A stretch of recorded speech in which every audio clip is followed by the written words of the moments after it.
అందరికీ నమస్కారం. ఈరోజు రైతన్న మీకోసం అనే కార్యక్రమం మంగళమూరు మండలం సింగళపాలెంలో ఏర్పాటు చేసుకోవడం చాలా సంతోషంగా ఉంది.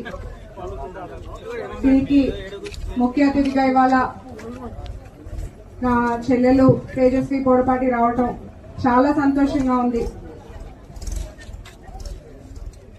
తేజస్వి పొడపాటి చేసిన ఉద్యమం చంద్రబాబు నాయుడు గారి అరెస్ట్ అప్పుడు గాని స్టేట్ అందరికీ తెలుసు. నేనప్పుడు రాజకీయాల్లో అంత యాక్టివ్ కాదు.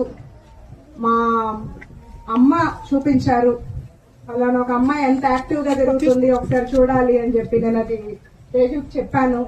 భూమి ఫౌండేషన్ అని ఎన్నో మంచి కార్యక్రమాలు చేసిన ఫౌండేషన్ ద్వారా అప్పుడు మా మదర్ చూపించారు తన వీడియోస్. కానీ ఇలా ఒక అమ్మాయి చాలా చక్కగా ఎన్నో కార్యక్రమాలు చేస్తుందని అప్పటి నుండి నేను తనది ఫాలో అవుతూ ఉన్నాను. ఎప్పుడన్నా ఏదైనా ప్రోగ్రామ్ అన్నా ఎంతో చక్కగా వచ్చి సపోర్టివ్ గా యాక్టివ్ గా ఎప్పుడు నాతో నడుస్తూ వచ్చింది.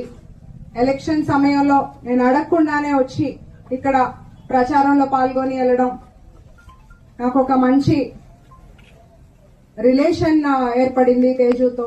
మా ఇంట్లో వాళ్ళతో లానే ఉంటాం మేము. ఈరోజు కార్యక్రమానికి వచ్చిన పెద్దలకు, మహిళలకు, రైతులకు, అగ్రికల్చరల్ డిపార్ట్మెంట్ అందరికీ కూడా ప్రత్యేకమైన నమస్కారం.